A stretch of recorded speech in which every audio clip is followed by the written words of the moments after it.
All right. Hi, everyone, and welcome to today's session. We are thrilled to see such an amazing turnout. We had over 220 people who registered.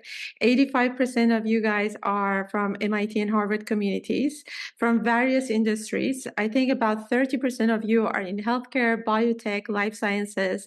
We also have a large community of people who are in finance, crypto, fintech.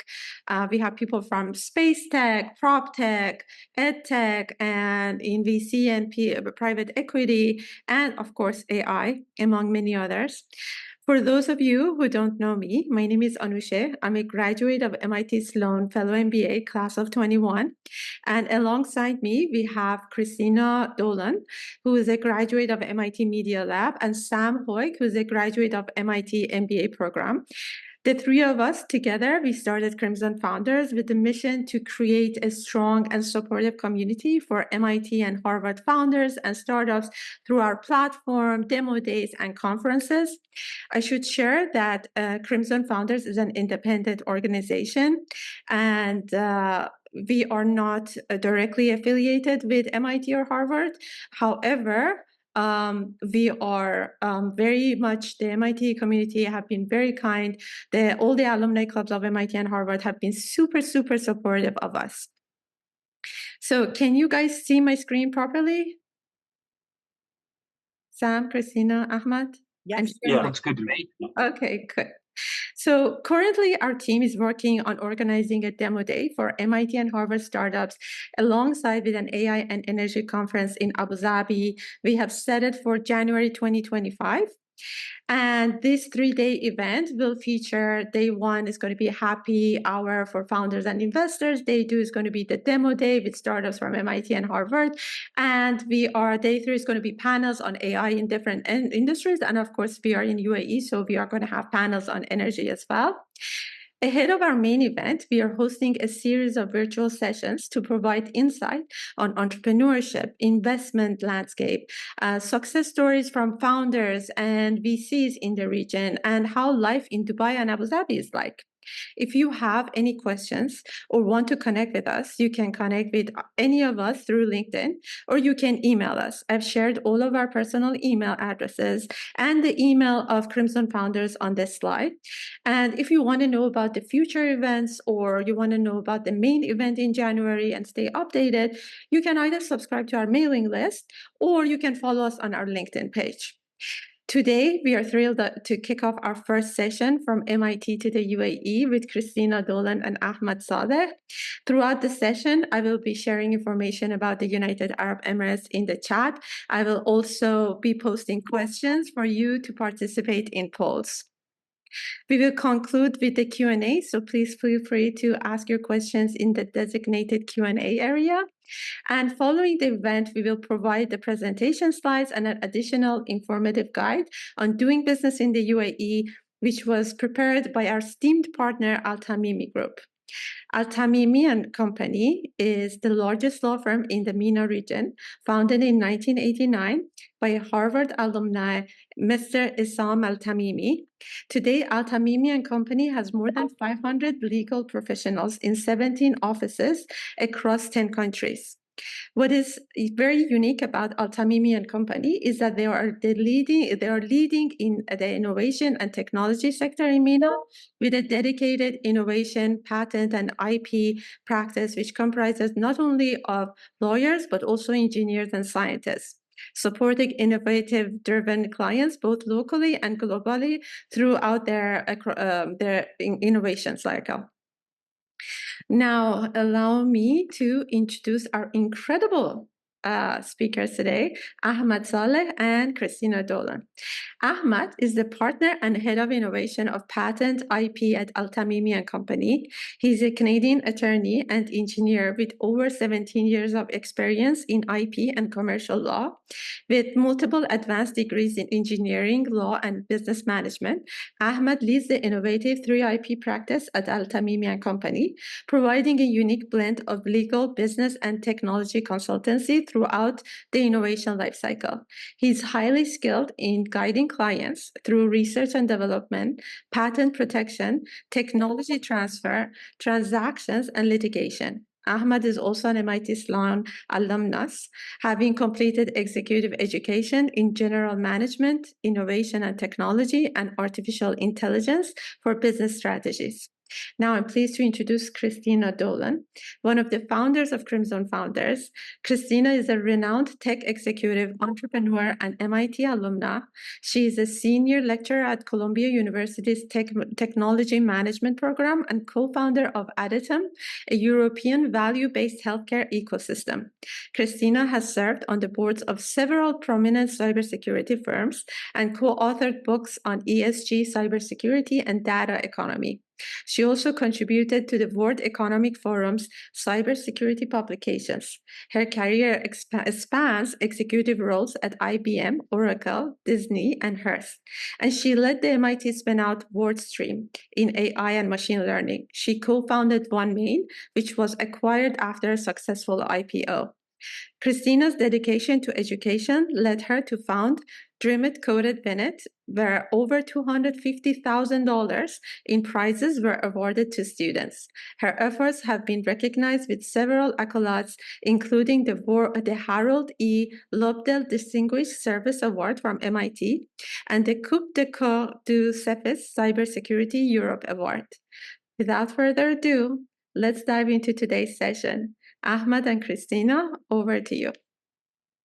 Well, thank you so much. What a great introduction. And Anusha, you've done so much work. So thank you so much. It's a real honor to be able to participate in this and work with you and Sam. So Ahmed, let's get started. I know you have a great presentation that provides a great overview of how to do business in the region. So are you going to share your deck?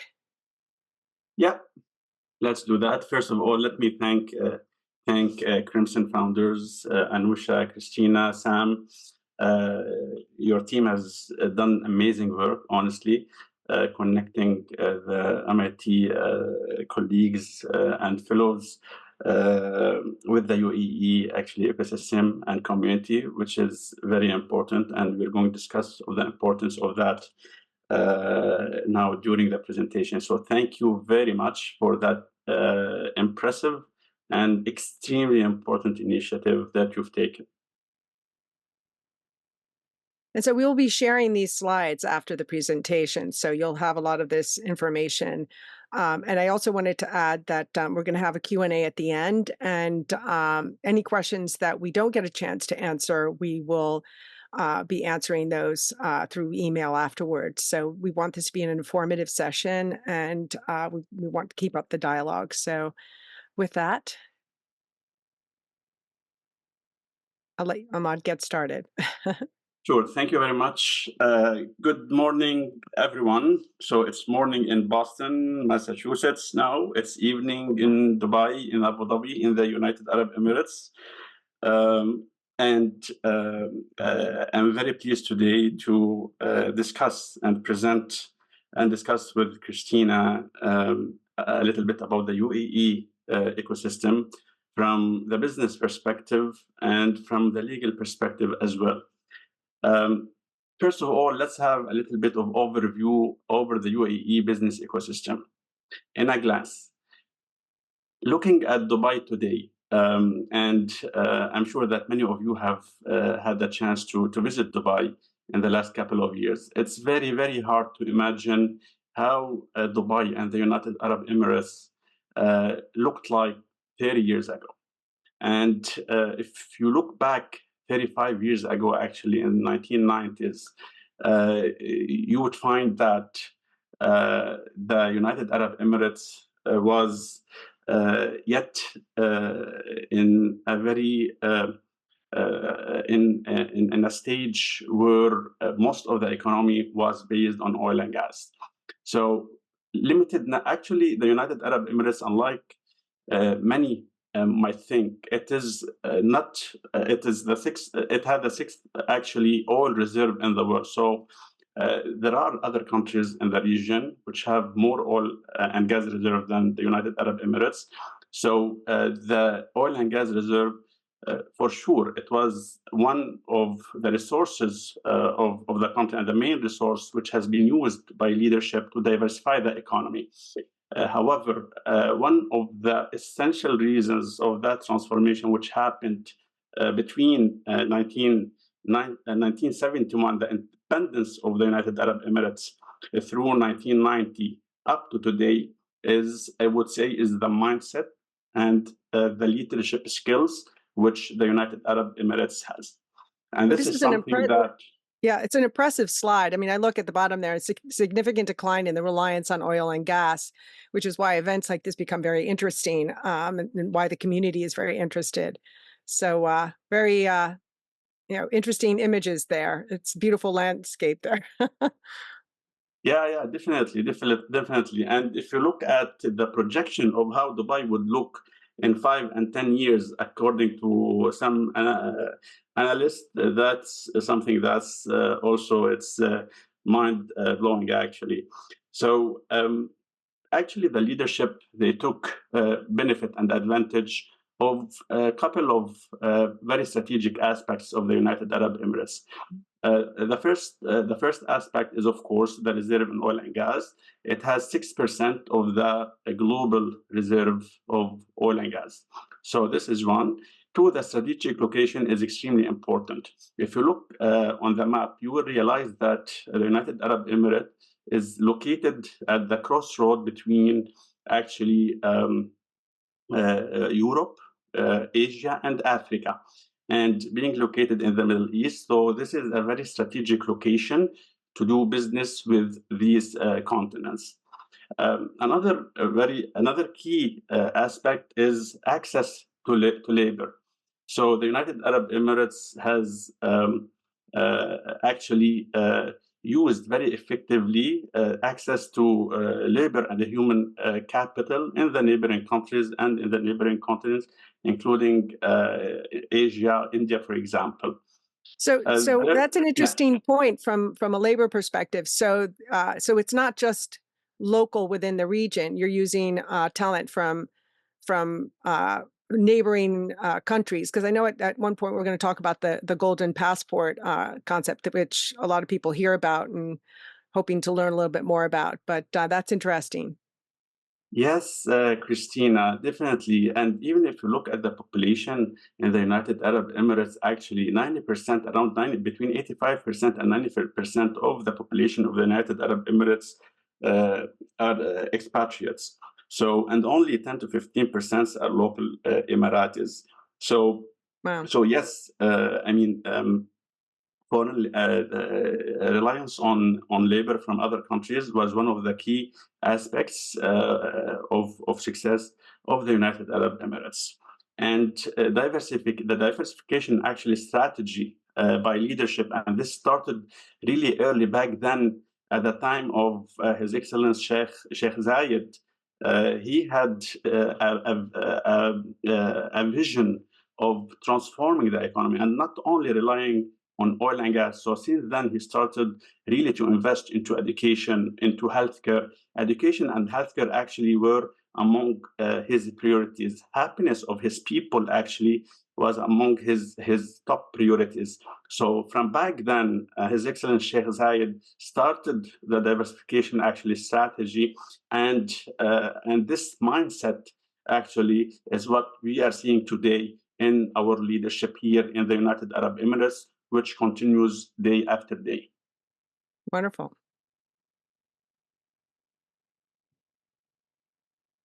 If we have a look on the UAE economic ecosystem a little bit, we'll notice that the UAE is really one of the most competitive and highly advanced economies in the world, while it is really leveraging its innovative strategies to boost the economy. Having been here in the United Arab Emirates for the last 15 years, and I can really confirm one of the key strengths of the country is in addition, of course, to the visionary leadership, it is the speed of execution, it's the speed of decision making and of execution. So projects in the country, really, when they are adopted, when there's a decision taken, execution is extremely speedy. And this is, I can say, is one of the key aspects of success of the United Arab Emirates. So if we look on certain economic metrics of the UAE is the third largest economy in the Middle East, and as we said, contributes to 6% of the global oil reserves. The UAE has also a very resilient financial system. It has a very high financial solvency, actually, according to the UAE Central Bank. So, and we've seen this actually during and after COVID. The resilience of the country from the economic perspective was actually impressive. And this is one of the reasons why today the United Arab Emirates, after COVID, it attracted more than ever talents and investors and people who want to come and establish, work, and do business in the United Arab Emirates. It's proven to be resilient economically and to be safe as well from the health perspective. There has been an increasing trust in the governments here and in the leadership to be able to manage global crises. The UAE government's goal is really to diversify the economy, really not to rely on oil and gas. If you look, That's a great point. That's a really great point. And you had mentioned in the prior slide that they've been pretty successful at that, right? Yes, and they are. And if you look at the statistics a little bit, you will notice that if we go back to the 1990s, you will find that reliance on oil and gas was we were talking about maybe 90% of the economy was relying on oil and gas, and today we're talking about 70% of the economy is related to non-oil and gas related sectors, which That's is amazing. enormous. That's really amazing. Okay. So the UAE today is ranked 15th globally and first regionally for global investment destination. From the GDP perspective, we've put here some figures just to showcase to the audience the growth in terms of GDP. We're talking about in 2023 around $509 billion in terms of GDP. That's very interesting. And in looking at some of these statistics, I had noticed that the approximate population is 10 million and only 30% is female. Is that just because you have more men coming to the region to fill these roles in terms of talent, or that's just a very interesting statistic. 70% male. So far, the statistics speak about 30% females and 70% male, and I think this is a little bit follows a global trend. Yes, some countries, it varies from one country to another. But let me clarify one thing here, Christina, and that's very important, I think, to the audience. The United Arab Emirates is one of the most modern countries in the world today, and most open in terms of mindset and acceptance of cultures and of religions of all types. So it is a very cosmopolitan city. If you compare it, even if you compare it to New York, even if you compare it to Singapore, even if you compare it to all these big cities, you will find Dubai even competes on the diversity of its people. It's one of the most cosmopolitan cities in the world, and one of the safest countries of the world, the lowest crime rate in the world, and acceptance here, even in doing business between males and females. That's females have a lot of opportunities, and today, actually, as we speak, we're celebrating actually the Emiratis Women Day today. Oh, and actually, wow. yes, and this is something which is taken really among the top priorities of the countries and top values of the country. The role of the woman in our society, the contribution of the woman in our society, is one of the aspects which takes a lot of importance for our leadership. And if you look into a little bit, even our government and our leadership, our minister of our minister of advanced technology is a woman, Her Excellency Sarah Al-Amiri. And now the new minister actually of entrepreneurship, the first country in the world to appoint a minister of entrepreneurship is the United Arab Emirates. Wow, that's great. And this is, and she is a woman actually. Wow, So that's great. So not to interrupt you. So we're seeing some polls here. Thank you, Anusha, for putting those out there. I just want to make sure that everyone is participating in these polls. But it was interesting to see that the highest response on the prior poll was really about an interest in funding opportunities. So we'll get to that in a short period of time. But thank you for participating in these polls. At the end, I think, Anusha, if you could share the results from the polls, that would be really helpful. Sure, I will share them, all of them together at the end. Okay, great. Thank you. A couple more points, maybe a little bit on the United Arab Emirates. 85% of the population is around 10 millions in the United Arab Emirates. Between 85 and 90% are expatriates, and only between 10 and 15% are locally Emiratis. 85% of the population live in the 3 Emirates. There are 6 Emirates in the United Arab Emirates. Dubai, Abu Dhabi, and Sharjah are the most populated Emirates in the UAE. Now, it's a very young population. 80% is between 15 and 64 years old. So this is very, very promising actually for doing business. And some of the key drivers of population growth, and some of the key aspects really of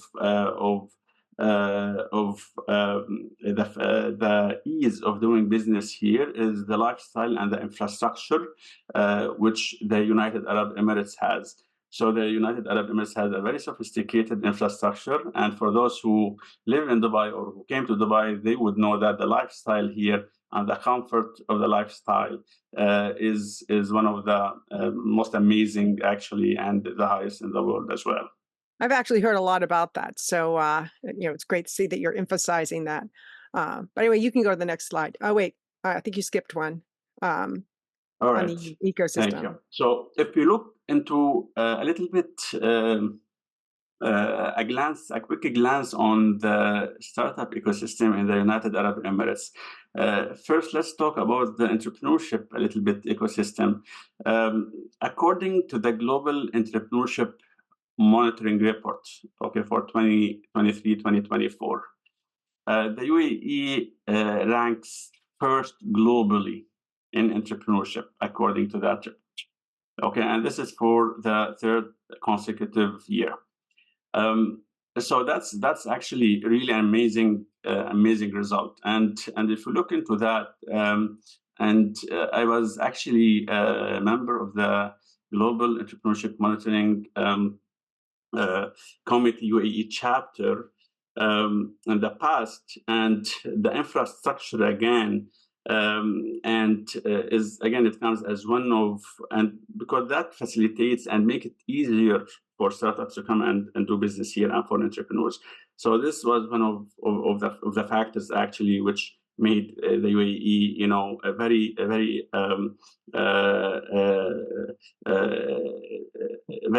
very attractive for these entrepreneurs to come and establish. And lifestyle was also another factor, and there are many other factors actually. And I really invite you to have a look into that report if you want to look into all these amazing attributes that make of the UAE really entrepreneurship, a great entrepreneurship actually ecosystem. And I wish we had more time to just dive into more details on those, but that's really interesting. But if you have additional information, we can send it to the attendees. If there seems that in the previous poll, there was a very high interest in funding. It's interesting to see the exit value, and I think the 76% rise in early stage funding is also very interesting. So thank you for sharing that. Oh, well, of course, 113% increase in Series B was also very interesting. Yes, Christina, and if we look into these values, it's really amazing. You know, we're talking about $21 billion That's amazing. value for Dubai, for a small city like Dubai. That's amazing. The early stage funding, we're talking about $1.3 billion for 2023. Again, that's, you know, these are amazing results, and I'll give some more reasons why I find these amazing. And of course, you know, when we want to compare these to a country like the United States, we might find them a little bit small for sure. But nonetheless, because of the size of the country, and if we look a little bit where this country started, and with the transformation journey, you would find that these numbers are amazing, and because it gives us confidence of how things will go in the future. Sounds great. Sounds great. Thanks. So as we said, we're going to be sharing these slides at the end and some additional information. So if you want any more, further information that we're not able to get to, please reach out to us so that we can get that to you. Yeah. If you look here at another statistics, according to the Startup Ecosystem Report, again, the UAE ranks second in the MENA region with respect to startups. This is another amazing actually results. And if you look into the number of deals for startups between 2020 and 2022, there are over 601 deals or transactions, commercial transactions, acquisitions, sales of these startups in the last 3 to 4 years. And if you look at the number, the value of funding of these startups for the same years, so they've received more than $5 billion in funding. Again, and I find these statistics, of course, impressive. And I'll tell you one thing, Christina, just to put things into context. The United Arab Emirates, the first in 2013 and 2013, I recall in November 2013, the United Arab Emirates, they started to focus substantially on innovation and technology. Okay, and I remember it was November 2013, if I recall. They've named it, they've called it, it's the month of innovation. And the strategy of the United Arab Emirates at that time, they wanted Chile to create awareness around innovation. So they started to shake the system. They started to make a lot of campaigns in the United Arab Emirates to build awareness around technology and innovation. 20,000 in 2014, again, there's been a lot of focus on innovation. It was called the Year of Innovation at that time. So the purpose was really to create a lot of awareness. The media was very present at that time, just to put a lot of lights on success stories, on successful, innovators, just to reward them, to encourage them, to motivate them. The leadership has invited all governmental entities to innovate. And they actually adopted some financial strategy for governmental entities to start investing a part of their revenues actually into innovation. So, and this is how it all started. So we're talking about a window of 10 years. 10 years. So in these 10 years, though, have you seen a shift to different types of technologies? Because I noticed in the last poll, there's a tremendous interest right now in our attendees on artificial intelligence. Have you seen there to be like a shift with respect to the types of technologies that there's interest in are they mostly digital or like agriculture, energy, medical? 100%. So in those 10 years, we've seen tremendous transformations and changes in the ecosystem, and we're going to have a glance on those in a bit. But yes, if you look at Dubai and Abu Dhabi and the other Emirates today, you will find that digital transformation is among the core aspects of any governmental entity's top priorities. And this is actually comes from the leadership. And you will find that artificial intelligence is, again, among the top priorities for investments by the government. And this is where we've seen the investment by Microsoft of G42. And this is actually to expand and to boost the investments in artificial intelligence and the development of technologies around AI and their commercializations worldwide. So today, the country, in terms of artificial intelligence, for example, and other emerging technologies, is really taking the lead into that. And in a bit, we're going to showcase some of these facts.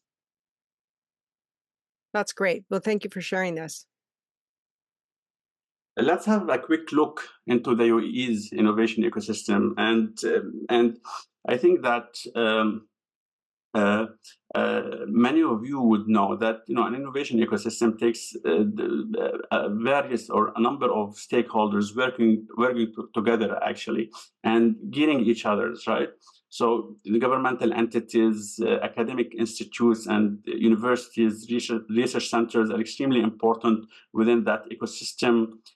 Incubators and accelerators, venture capital, R&D organizations, entrepreneurs. So from the academic side of things, the United Arab Emirates has very good universities, and they do produce a lot of research, actually. Among them, United Arab Emirates University is one of the largest. Khalifa University, again, is another one of the largest universities in the UAE in engineering.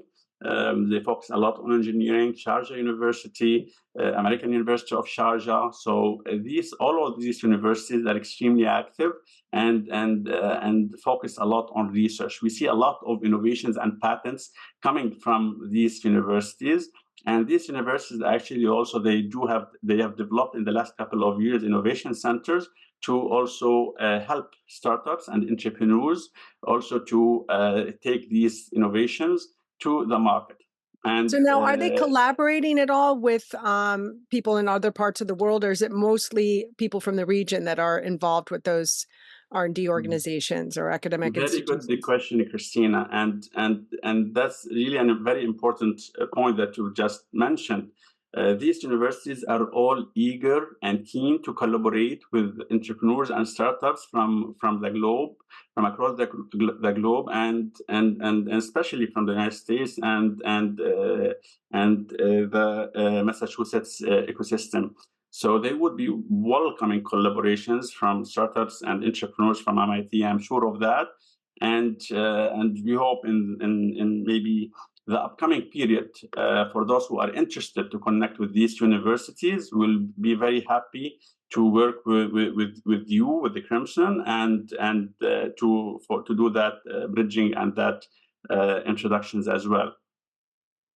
Now, the venture capital item that you have there on the bottom, I think will be of interest to the people who responded in the poll around investment. Can you share a little bit about that part of the ecosystem? Because I think there's a lot of rumors and assumptions, but that's something that they're very interested in as well. I mean, are they tied to the incubators too?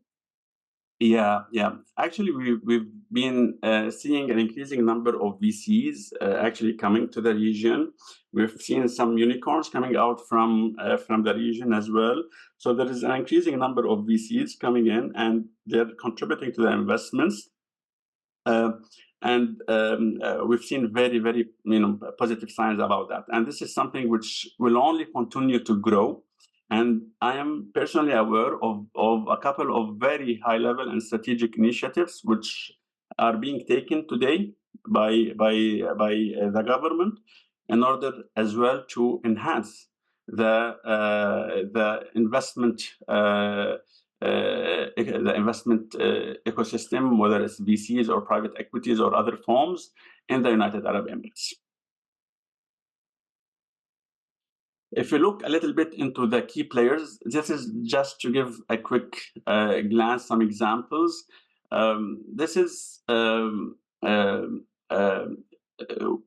we've mentioned here a number of key stakeholders which relate to the healthcare sector. So if you look This is a into the great government, This is a great slide because I think to some degree, when you talk about the that ecosystem that you just showed, it's made up of a lot of entities, and these are some of the biggest entities. I know you've listed healthcare, but some of these involved in other industries as well. But I'll let you go into more detail on this. This is a great slide. yeah, actually, these stakeholders, are connected to other sectors as well. We've prepared this, for the healthcare sector. Certain of these, for example, stakeholders specialize in healthcare. So the Ministry of Economy, it promotes innovation and entrepreneurship, of course, across all sectors. The Ministry of Industry and Advanced Technology aims to boost the industrial innovation and support technology-driven sectors. This is the ministry which is actually the Minister of Industry and Advanced Technology is Her Excellency Sarah Al-Amiri, so which is a female. The Department of Economic Development actually as well oversees economic policies and initiatives.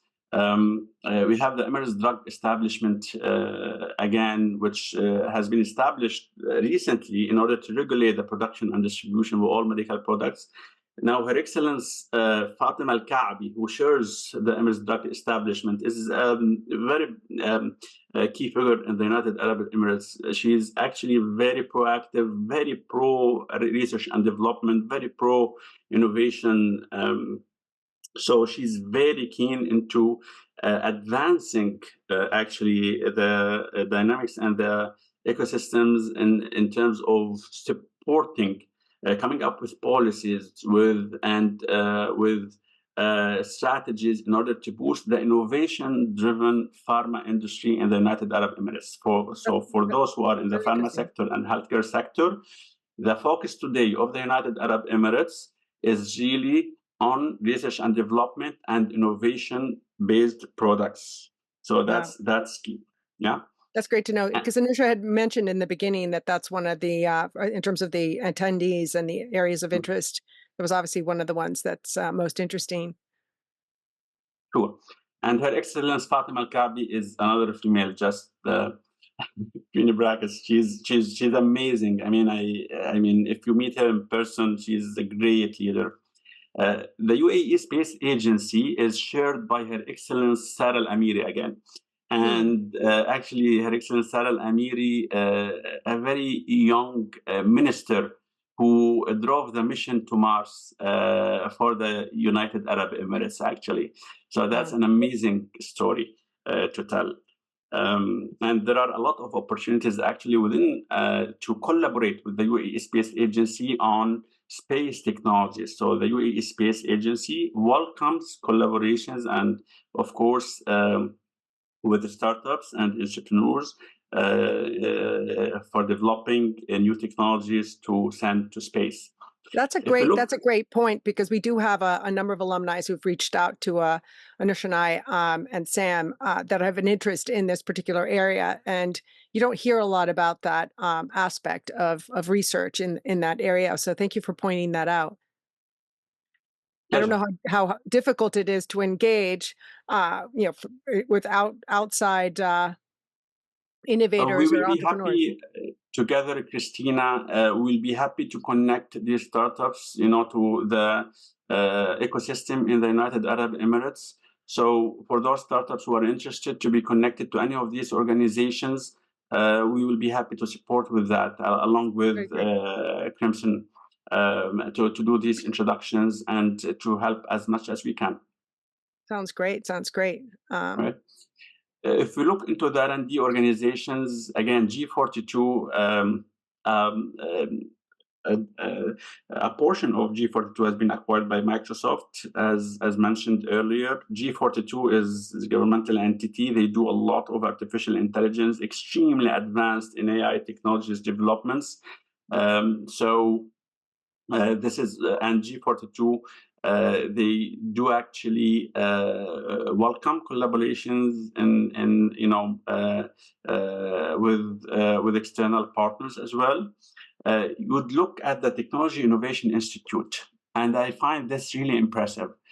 They've started a couple of years ago, actually, in Abu Dhabi, and today they have more than 1,200 researchers working under their roof, and they're producing a tremendous amount of researches and of patents. And this is only we're talking about a couple of years, 3-4 years window.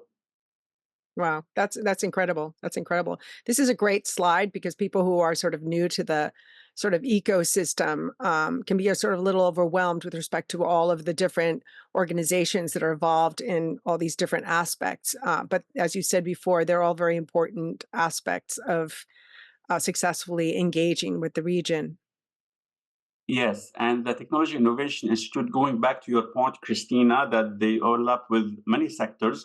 The TII, actually, they have more than 12 labs, and differently, they have labs on developing materials, I believe aerospace, biomedical, and others. So they're really diverse in terms of research, and they produce really very good amount of research.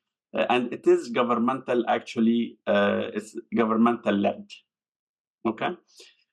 If you look into the academic institutes, we've mentioned here a couple of them. Khalifa University, UAE, are extremely prominent, and they're also very, very keen for collaborations with other universities. They're keen to, collaborate with startups, with, and with innovators.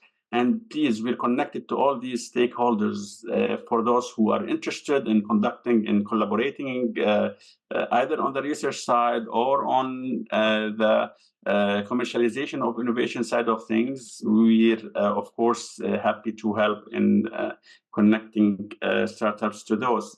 Mohammed bin Rashid University of Medicine and Health Science is very good university, actually, and they dedicate their research to healthcare. This is another prominent. And I know that this university might have collaborations with Harvard. So this is something. This is a university that's is doing a lot of collaborations as well in terms of research. Sharjah Institute for Medical Research is also very well regarded in the United Arab Emirates. In addition to this, you have other. Sharjah University is very prominent in dentistry and medicine, and you have the American University of Sharjah, one of the tops also in the United Arab Emirates and in the region. So you do have very good universities here to contribute as well to research and to help in getting the innovation ecosystem. Incubators and accelerators, we've seen a lot coming out from the country, and both public ones and private ones.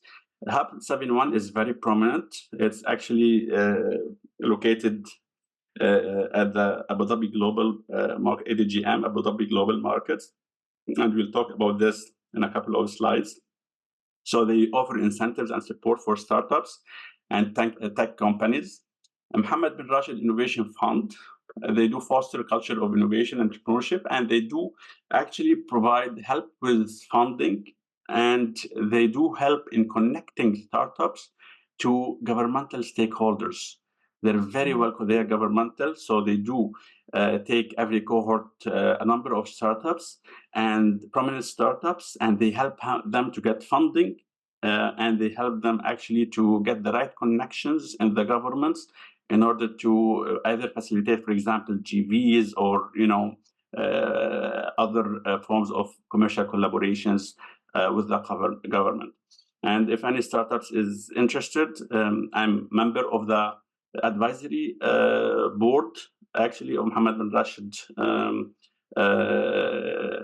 Innovation Fund for startups, and happy to connect them. If we look again at Start AD, this is another prominent accelerator, which is related to New York University in Abu Dhabi. And there are many others. There are really many others. If you look, Dubai Future Foundation, for example, they do work with a lot of startups. They come to Dubai. They pay them. They used to pay them to come here, and they give them all the infrastructure to develop technologies on the ground here. They connect them to the government entities to solve certain challenges on the ground, for example, to make business deals. So there are a lot of these government incubators here, and really depends on the specific activity of the startup and which one to go, which one to where to sit in the beginning. It really depends the stage where the startup is in terms of technology advancement and commercialization, and it depends on the activity. From the VC perspectives, we've seen a number here in the United Arab Emirates. And again, when we speak about investments, it's twofold. One, I would say it is private, and the second one is public or governmental. The public and governmental sector is not to be ignored when it comes to investments as well in the United Arab Emirates. And some of the greatest maybe investments and deals, we've seen it coming from the government. So ADO, Abu Dhabi Investment Office, supports innovation and investments across various sectors. And they're very keen to work actually with startups, and they do look for startups with potential, with really solid technologies and innovations and potentials. And they do actually provide. They do have a lot of money. It's the government actually of Abu Dhabi, so money isn't an issue as long as it is promising. Maybe let me mention it right away, Christina, and that's something. Maybe if you ask me, one of the recommendations I give to startups while doing business here with the government. The government's mindset today is really they do want to invest into technology and innovation, and they do want these technologies and innovations to be.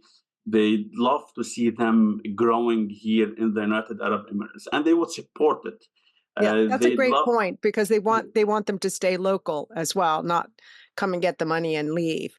And as I said before, this is one of the top areas. And I know we have a lot of questions, so we're going to scoot on to some of the questions right after this slide. But this is a really good point, because I think to some degree, a lot of people are interested in trying to understand how they can get the funding. And if it's a requirement that you stay in the region, then, or that you put a footprint in the region and try to expand, that's an important point for people to understand. Should we move on to the questions now, Anusha? Because I know from a time perspective, we're almost at the end. We have a lot of questions, and I want us to answer all of it, Ahmad and Christina. And they're very, very good questions. And I actually have the same questions. So So we'll send you the deck. We'll send everybody on this webinar a copy of the deck. There's some very interesting areas, and I know AI is an area of interest as well from the responses in the polls. So we'll make sure to send you the slide which has the information. Christina. May you allow me 2 minutes just to bring quick, good insights to the audience, and we'll go with the questions. And for those maybe which wouldn't have time to answer to, we'll be happy to answer them following that by writing as well. Can I have 2 minutes? Yeah, sure. Sure.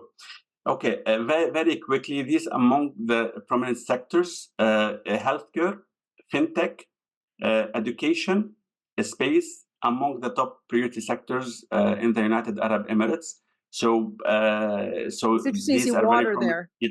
It's interesting to see water in their state. Yep. Water is very, very, very important, actually. Artificial intelligence and emerging technologies. Again, remember, the UAE has been the first country in the world to have a minister of AI. They are very keen to be the most advanced country in the world in artificial intelligence. They're investing a lot into that. So they are keen to invest into AI. If you are into AI, we recommend you to think about the United Arab Emirates to expand your business. To do business in the UAE, there are a lot of good facilities. Free zones, economic free zones are existing in the United Arab Emirates. There are common law-based free zones. You would come here, there are flexibilities as to the corporate structure, governance, English common law courts. They do everything to make you feel comfortable at home according to the system you're used to. So that's very important. Business partnerships, from the legal perspective, that's not an issue at all. You can go into commercial agreements, partnership agreements, distributionship agreements. If you're not ready to come immediately and set up a business here, you can start making connections and make legal agreements in order to enter into these business commercial transactions. Okay, so this is one of the advantages and benefits is the 0% corporate tax regime in these free zones, 0% custom duty, and 100% ownership for you. So there's no requirement to have local partner as a shareholder with you in these free zones, and actually not even in the mainland for most activities. Yeah. Very important, very important. Yeah. Okay. All right. So that's it. And this a little bit I'll present from the IP perspective. The laws are well developed. We have patents law, trademarks, data exclusivity, trade secrets, and copyright law. Don't worry about that.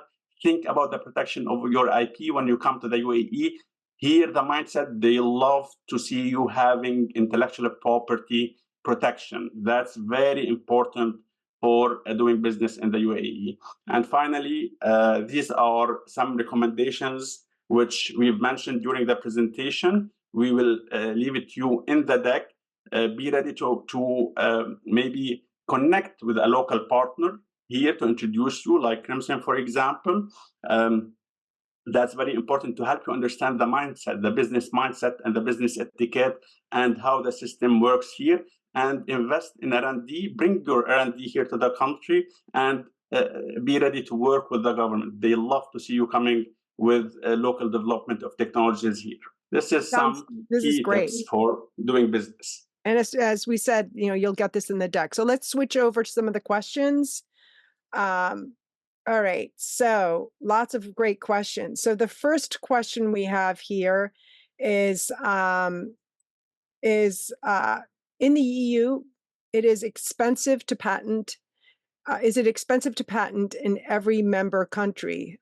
So one strategy is to file in several strategic member states. Is MENA, is it a different economic union, but is there a similar strategy? And if so, what are the primary countries? So this is Carl who's asking this. So what would be the strategy for filing? Yes, very good question. This is very good question. Actually, in the region here, we do not have a regional kind of vehicle to protect your patents in the entire region. You will need to choose the countries. We used to have one in the past, and that's not the case anymore. United Arab Emirates, Kingdom of Saudi Arabia, Egypt are among the largest markets in the region. Think about them, and of course that depends on the type of technology you have. But these are the three biggest markets here in the region. That's great. Can you stop sharing so that everybody can be on the screen? Do you mind? Oh, sure. Yeah. Great. All right. So next question. Can you compare the PII protection in the US and the UAE? Our Gen AI model is built using US data and mainly servicing the US population. Can I launch this product in the UAE? Any implications on both the US and the UAE side? We're talking about LLM, AI LLM models. There are several LLM models which have been developed here in the United Arab Emirates and in the Arab country.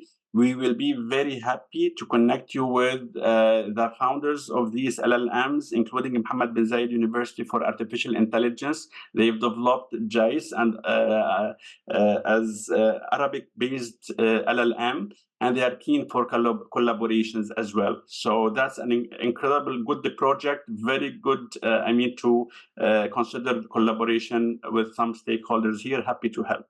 And what is the protection on the data side? I mean, are there any laws against utilizing data?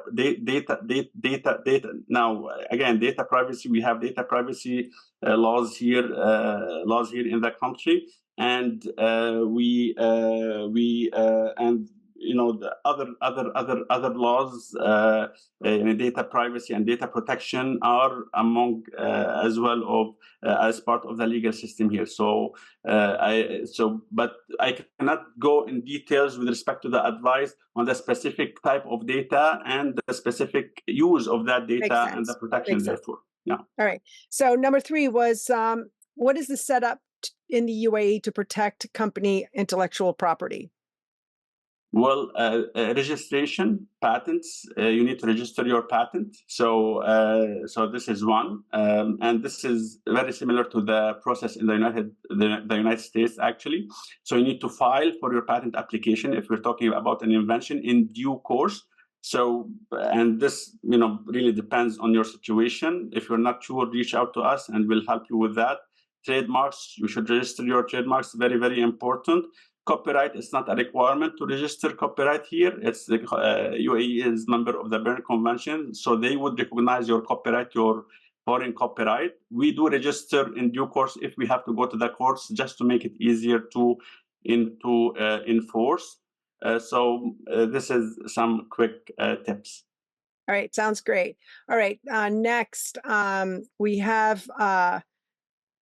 What are opportunities for securing both private sector funding and government or state subsidies or grants? I know you talked a little bit about it on the previous slides, and we have a lot of questions. So we'll try to give quick answers. And great technology. Come optimistic and charismatic to the United Arab Emirates. Have a local partner to help you connecting. Understand the mindset inside the country, come in with a mindset of contributing to the ecosystem here and working with the government and helping development and scaling up globally. These are key tips. Okay, sounds great. Okay, we have a question here. I'm a founder of from Harvard Medical School, and I'm starting a healthcare company in the AI, using AI-driven integrative molecular analysis to bring precision medicine diagnostic testing to get us out of this reactive care, predictive and preventative. Oh, she's just saying hi. Okay, next. So she's interested in developing a Shifa clinic. You know what? We'll circle back to you on that one in specifically. Given that the UAE is, go on to the next question. Given that the UAE is ranked first regional destination for global investors, what factors are driving the success and which industries are likely to benefit from the global investment other than real estate?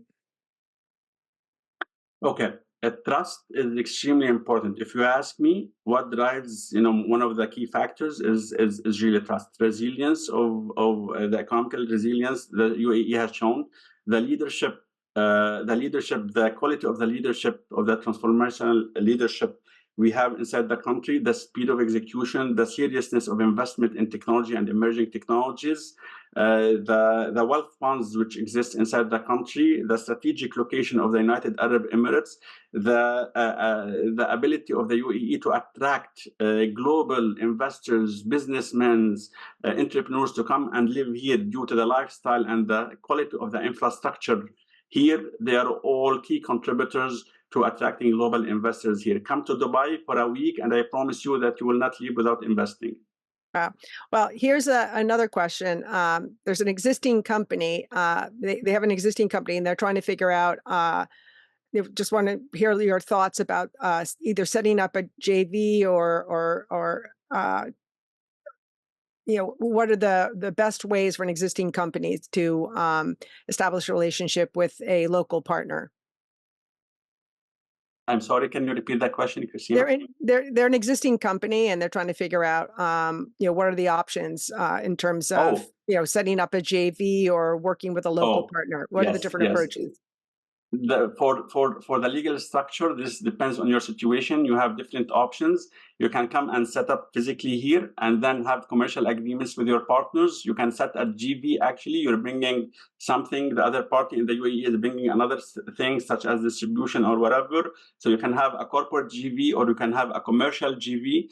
Okay, there are different forms. We will be happy to help depending on your situation and what helps your situation best. Sounds great. So we can go on to the next question. So let me see. Trying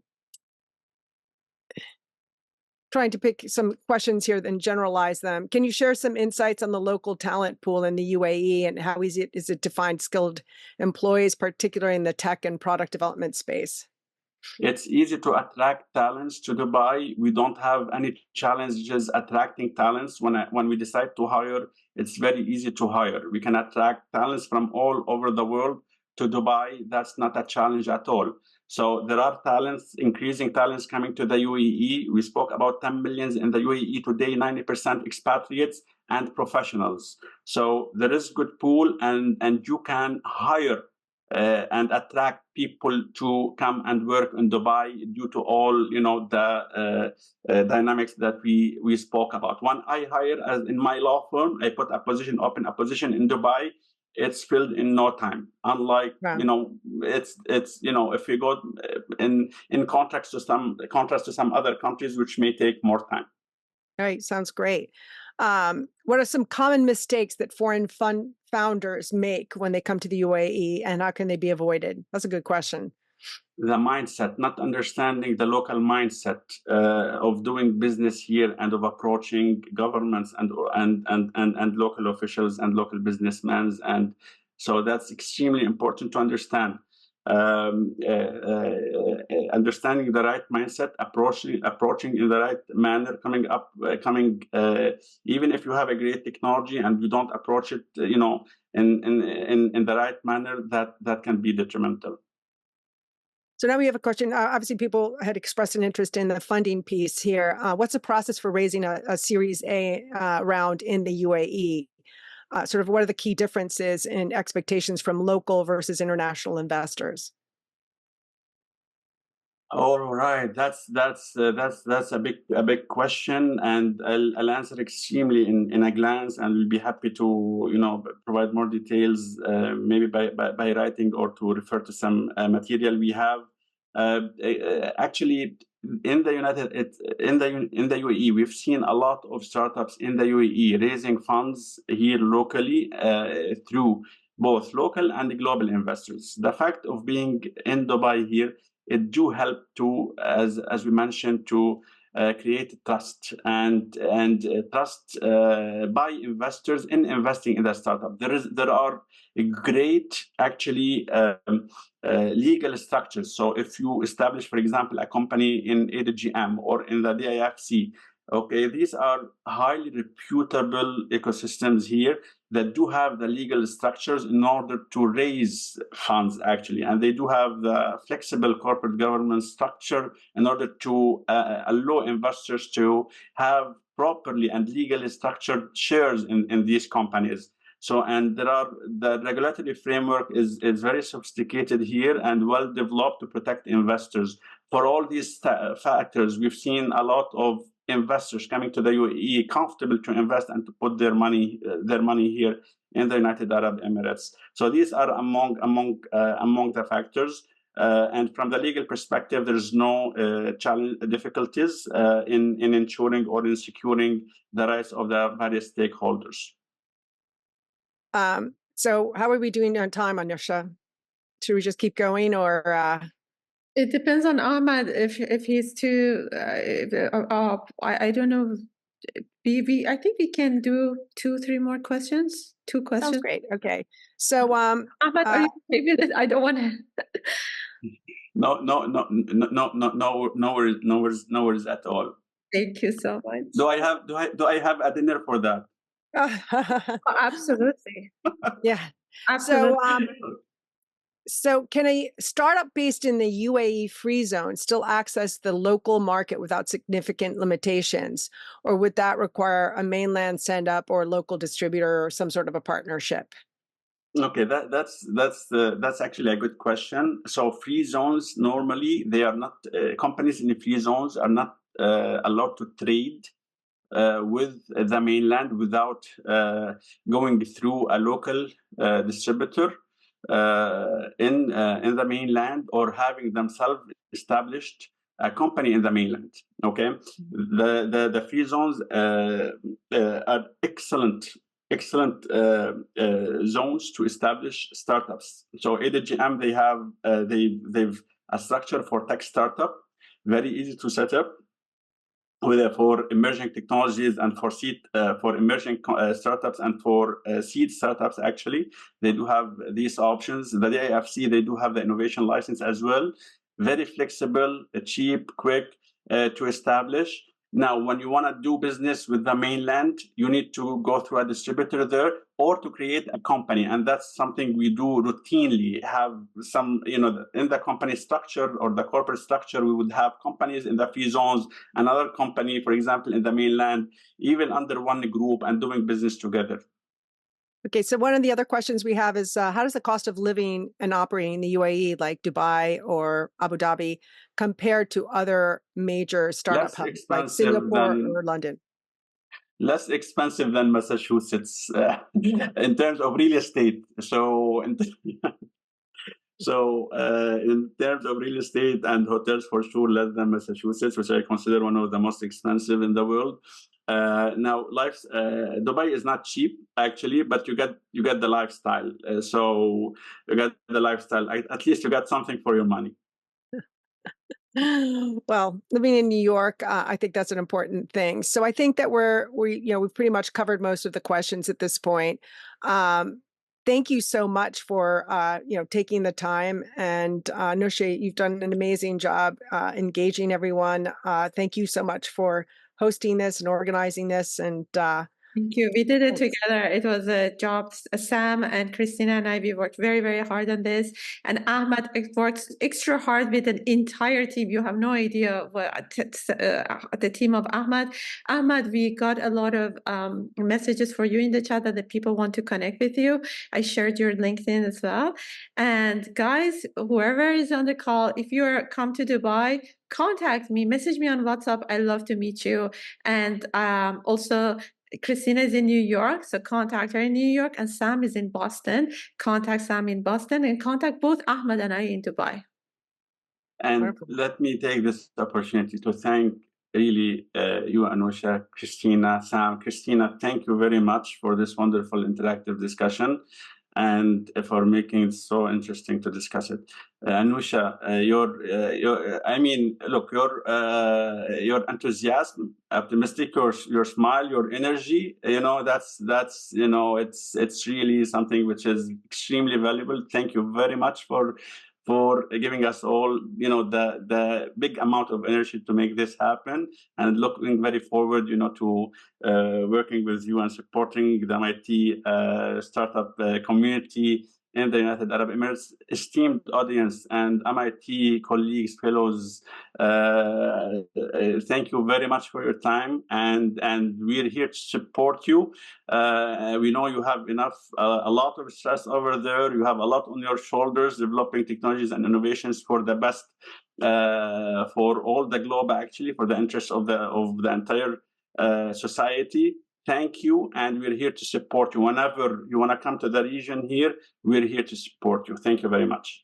I have ended these 3 feedbacks. Anu Sood said, thank you so much. Very interesting and informative and inspirational. I love that word. Dan Archer said, thanks so much. It was really good. I will email afterwards. Looking forward to it. And Leonardo Soto said, thank you. We ended up so good. Guys, thank you so much for coming. We are going to organize more of this, and all of us, we want to meet you, and we are very international. So contact us. Bye. Bye-bye. Bye.